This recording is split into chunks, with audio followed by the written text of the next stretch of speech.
What's going on, everyone? iLootGames here, and I'm back with another video.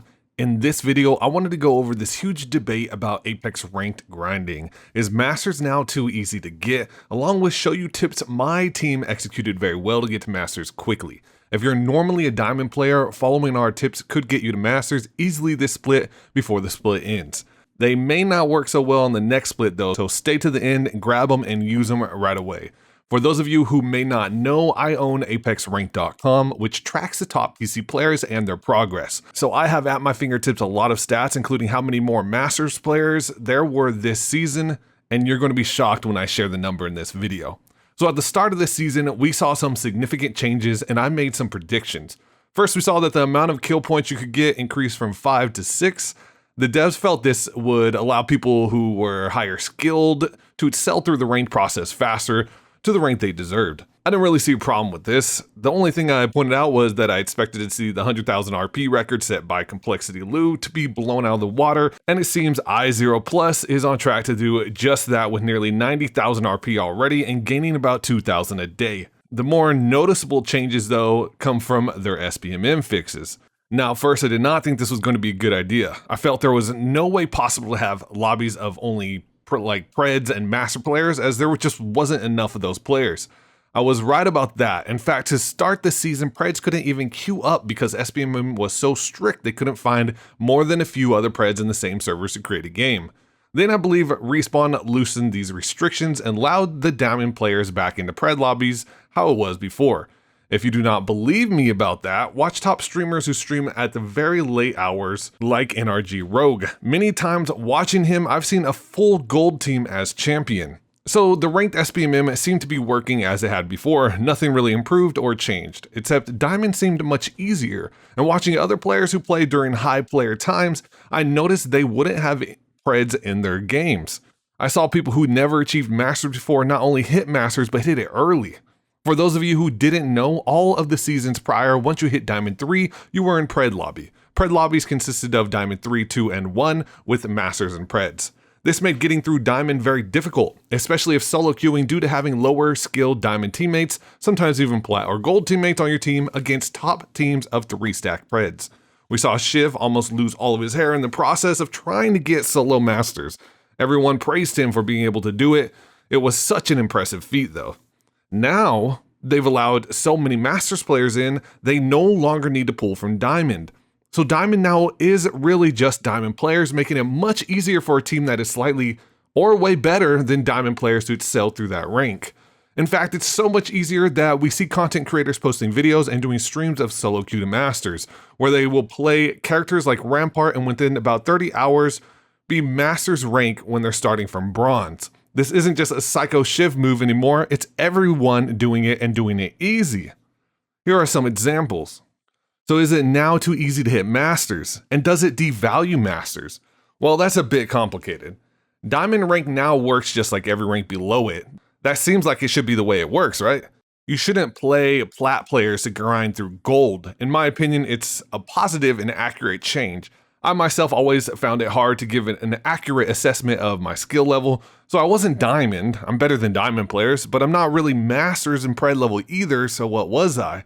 Well, now I can confidently say I'm Master skill level. I'm better than Diamond players, but definitely not good enough to become an Apex Predator. Now, value comes from its rarity, which is why we also saw Preds mad that the Apex Pred rank was increased to 750 players instead of the 500, which means that there are 50% more Apex Preds this season. You'll see more Pred trails and more Pred badges, should you still respect their skill level. Well, absolutely. We also saw that the player base of Apex is increasing. Twitch views have been trending up big time.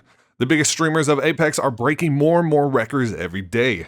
Steam records for concurrent players is breaking records every day on Apex also.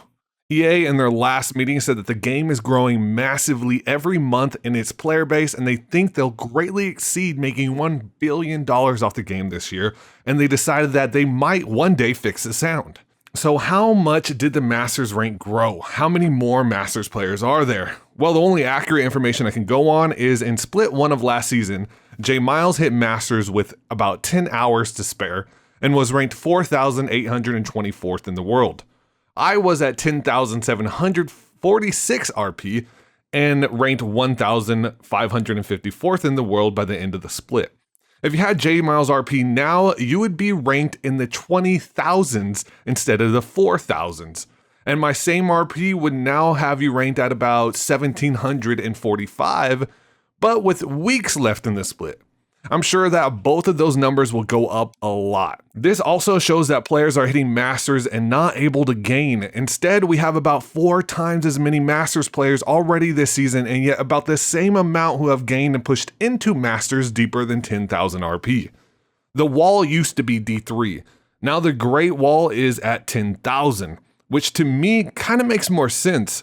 It just makes sense that Diamond should be treated like every other rank, I think. Hitting Diamond shouldn't be the end of your journey because you now have to face the best players in the world all on the same team. You should be able to still enjoy the challenge of getting through Diamond if you're slightly better than those teams. By the end of the split, I think we will have around 30,000 to 35,000 Masters players compared to the 5,000 of prior splits, which means a 6 to 7 times gain. We won't know till the end, but I will have the stats to update you. What do you guys think on that though? Is it too easy or is it right where it should be? Thank you to everyone who voted in the polls I placed on YouTube and Twitter. Here are the results of what you're thinking right now. So my team had sessions of gaining over 1,000 RP each time that we streamed, all of which were 4 hours or shorter. How did we have consistent gains though? Well, the meta of Octane and Revenant is kind of a cheat this split.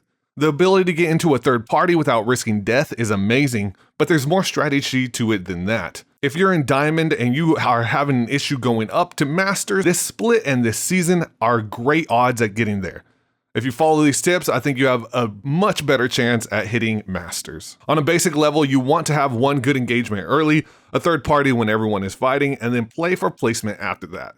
You can only get 6 max KP, so there's really no reason to take on multiple fights. In the end, you only increase your odds of dying and not getting the max amount of RP. Once you have 3 RP, the goal is placement, because in that last placement fight, you will most likely be able to gain some more RP, and if you do win it, you will gain much more RP, hit a max win, and that's the goal. Risk assessment is very important in Apex when you are grinding. You want to be as efficient as possible. Having RP early in a less risky fight, and then getting placement is the priority. And as a result, I believe the meta of Bloodhound, Octane, and Revenant is superior for that this season, especially with the current map. Kings Canyon is a very easy rotation map where you can hear gunshots far away and rotate fast. Having a jump pad allows you to get into those fights faster and out of them faster if a third party comes for you. Bloodhound allows you to locate the people who are up quickly while jump padding into a fight and efficiently use your totem time. And of course, Revenant gives you an extra 50 health with the use of his totem while also allowing you to have an escape if a fourth party comes in while you're attempting to be the third party. Bloodhound, in addition to that, allows you to scan and better help position yourself for the ring. Another tip is to milk the servers that clear out fast. If you're in a server that by round 2 there are only 9 squads left, that's gold. You want to get into those early fights with a safe third and then play for a quick finish for placement RP.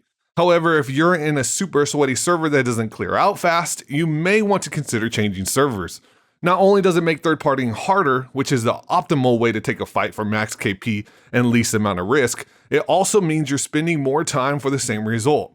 To grind, you want fast games and consistent results. That's pretty much going to be it for this video, guys. I think those simple tips, which may be common sense to a lot of people, but it might not be applied to your game yet, will help you break out a diamond and hit Masters before this season split ends. Grab those rewards because this may change coming up next season and the map may change the meta also. You never know what nerfs they could put in place for Revenant Octane combo, and so I hope that using these tips will help you to optimize your game and maybe adjust the next split. That's going to be it for me. Remember to enter the giveaway. Thank you guys for watching the video. Hit the like button, the subscribe button, and I will catch you next time.